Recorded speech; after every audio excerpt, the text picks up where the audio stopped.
I would just like to give credit for that sentence that I said, put in the post. Why is it so dark? So the Holdernesses, who I love, the Holdernesses, what do I have on? The Holdernesses put up some parody where they both sing.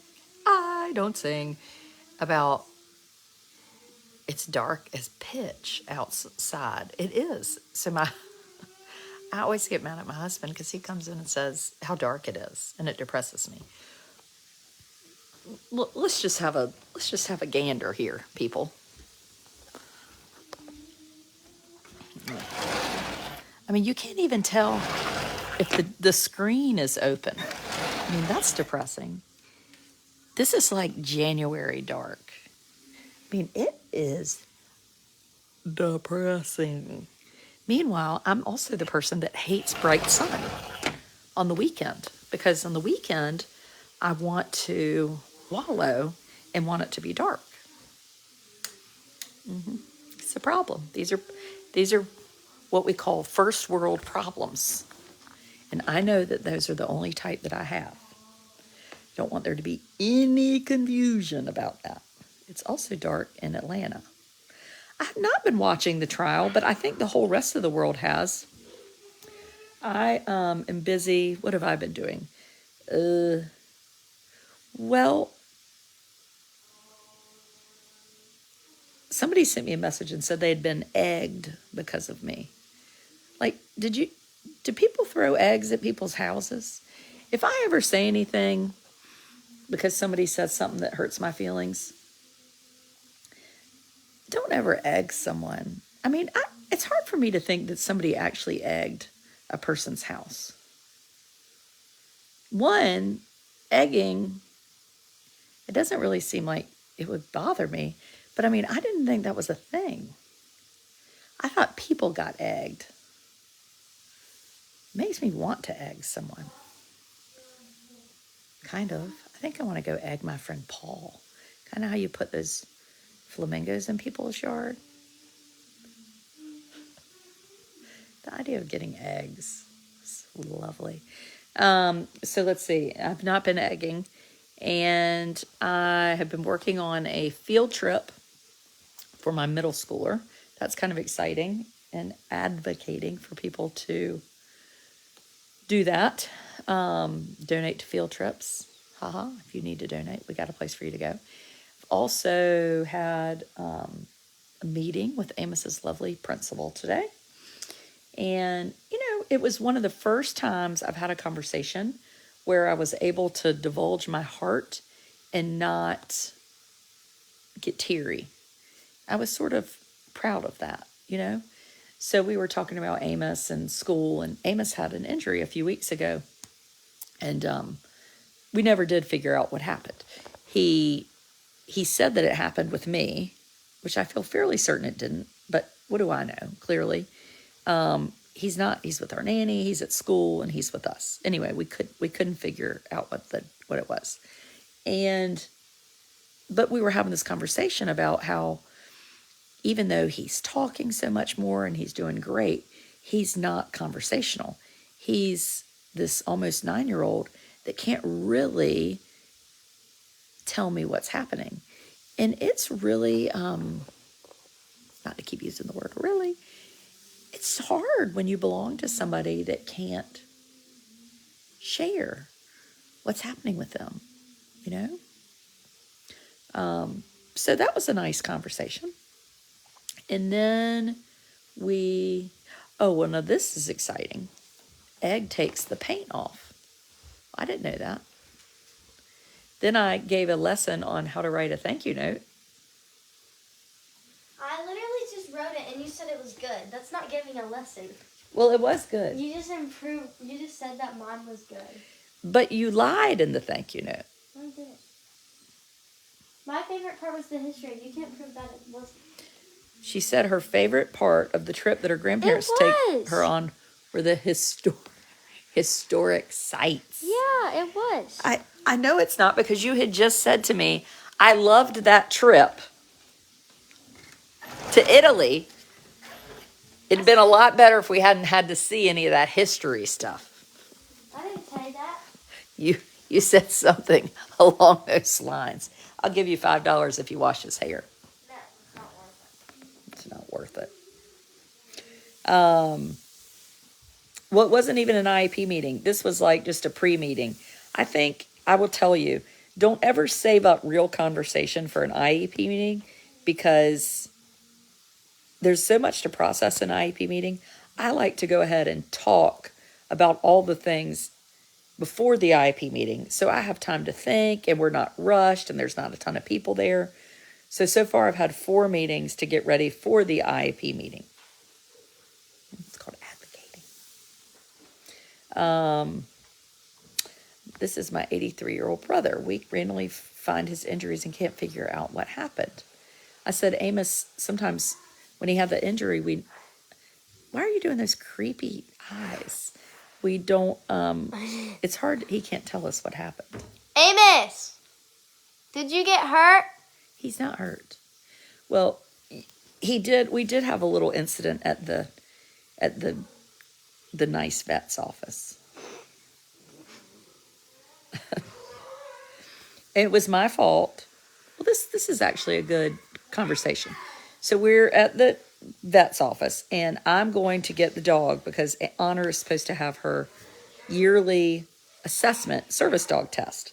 Well, it gets canceled at the last minute, but I had already taken her. She needed her allergy shot and all that kind of stuff. Well, Amos really wanted to go into the vet's office. You're going to have to go get me water. And I didn't want him to go in, mainly because he didn't have on any shoes. But anyway, I let him go in, shoeless, and said, okay, stand with me. You know, it's late. He's already annoyed. Blair wasn't with us. And I said, you can go look at the goldfish. There's a big tank of goldfish, and there were lots of people in there. So he's looking at the goldfish. I'm writing my check. We're waiting for Honor, trying to get out of there. And my friend is in there. She has her golden retriever. He's talking to her. He's petting the golden retriever. All is fine. Now, this is a person that never really liked dogs. Well, then he moves on to the next dog. The next dog is Susan, Honor is a service dog. The next dog is like a poodle-ish, maybe one of those Labrapoodles, doodles, something. And now I'm writing the check. So I'm not doing a good job. This is my fault. I'm balancing Amos. But there's this dog there, and it has 2 adults with it. So not just one owner, but 2 owners, which, you know, that's a commitment there to take your dog to the vet together as like a couple, like a date.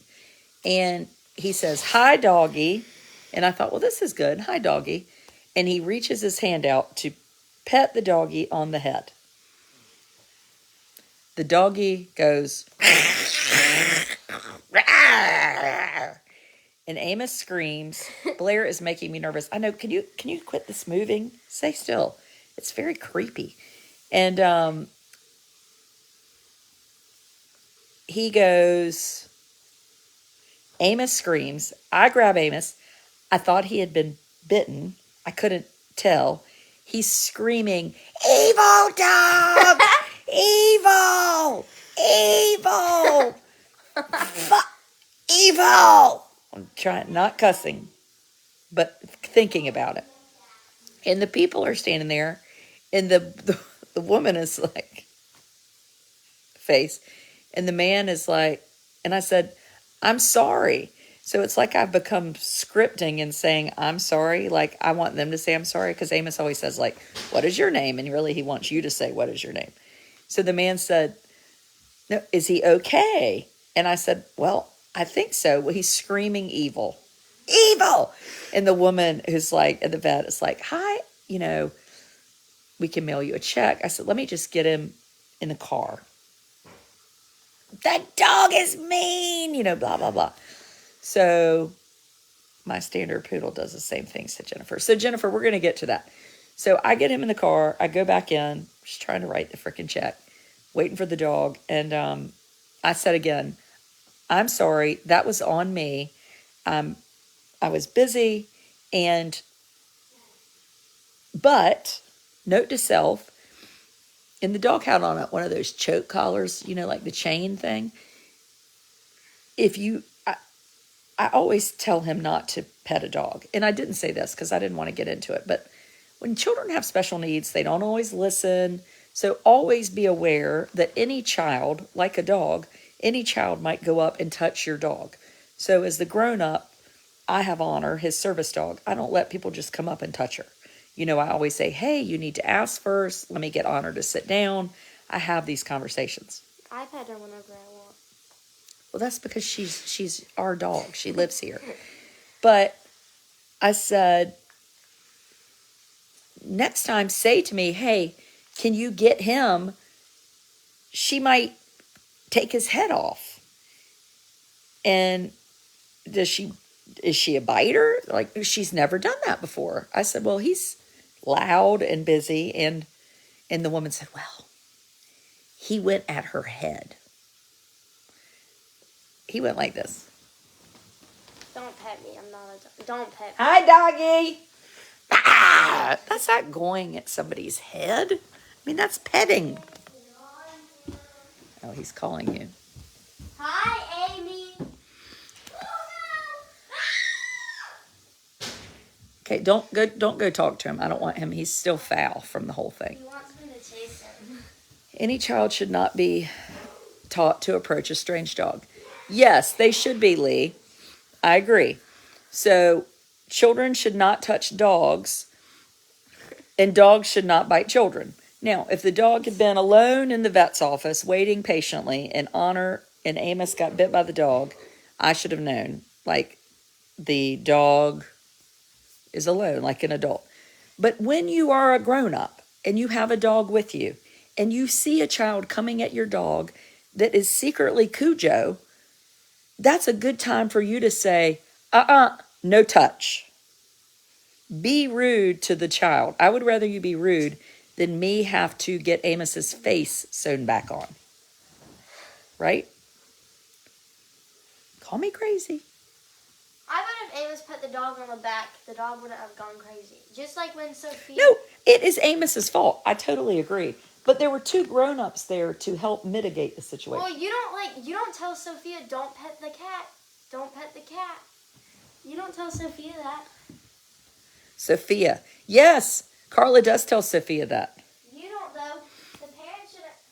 You're complaining because you didn't... Cats are not dogs. Cats are wild Indians. Cats are worse than dogs. Yes, cats don't... Cats... Yep, that's going at the head. Sorry, your fault completely. Okay, Tracy, that's why I'm doing this video on the big page. So, Tracy, do you think that the grown-ups shouldn't have said anything? Should you, go to a vet's office and sit and wait for small children to do the wrong thing, or busy mothers, and let people get eaten alive? Is that what adults should do? It seems to me that maybe multiple people could help, right? Our kids have impulse control issues. I mean, right. That's like saying, nobody should poo in their pants. I mean, some people are never potty trained. I have a dog that will bite a child, and I take responsibility to keep kids away from her. I'll yank her away. Well, I was asking my friend that's a vet. I said, what do you do? And they said, at our vet's office, we encourage people, if they have a dog that is not kind, please wait in your car with your dog, and we will come and get you. Because when you're in a vet's office, which I hadn't thought about this because I'm not a vet, when you're in a vet's office, dogs are kind of stressed already. It didn't occur to me about that,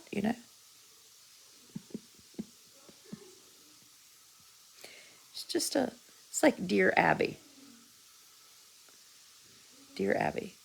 Usually if the dog has the tendency to be vicious, they would have a muzzle on. I've only seen a dog with a muzzle on one time. And Amos, and we did a mission trip this summer, and our vet at our church did an animal vet clinic. And the people were like, we have dogs, they bite. You know, I was like, this is really amazing. I've never had a dog biter, but I was like, this is nice that they're told the vet they're being open and honest. They kept him in the car. They brought him one at a time. You know, that was kind of smart.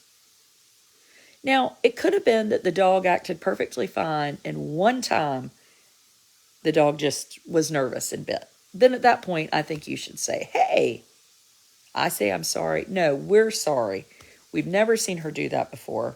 He's being a child. We all just apologize and move forward.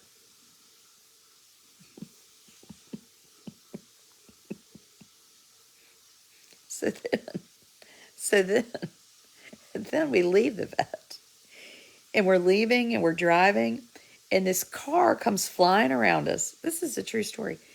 And it whacks this pickup truck, and it keeps going. I was like, what just happened? The man did say he was sorry. He did say he was sorry. I just wish he'd been like, the dog is gonna bite. Anyway, I mean, a darn Amazon driver got killed by 2 dogs in their yard, a German Shepherd and some other kind of dog. People noticed the Amazon driver's car with the lights on parked there for a few hours. They found the person in the yard and then killed the dogs because they couldn't get near the body. Like, who does this? Oh, golly molly. Anyway. Oh, so then there's this accident. Oh, if you have a horse that kicks, you put a red ribbon on their tail. There's this accident. They hit the truck. I stop. It's a teenager that's driving. Look, that's a nice dog. You can go out. The door's open, fool. Go through. Go on. And I said, are you okay? He said, yeah. I mean, he just didn't see me. I said, well, where'd he go? The guy just left. I said, what kind of car was that? He said it was a Dodge Charger, maybe? I said, well, do you need help? He was like, no, I'm okay. I think he said my mom's coming or something. And I tried to look for him, but I didn't see him. I nearly severed my nose when I was trick-or-treating at age 4. I dropped a piece of candy, and he was flying towards the road toward me. Oh. Yes, you're right, Barbara. It was a learning experience. I get embarrassed of my dog acting like my kids. I've been mortified of my dogs before. Like I'm mortified when they like rub their fanny on the carpet. Some people put animals above humans. Well, yeah, and the real... Mommy. Yeah. Okay, I'll come in there. The real gist of the story is that we can all do better. Adrian needs to know Amos ain't going in the vet's office unless she's got him on a leash, you know? So we can all do better. But do know that there are children out there that are not good listeners, and there are mothers that are overwhelmed, and their children might come up and touch your dog. So as the dog owner, be aware.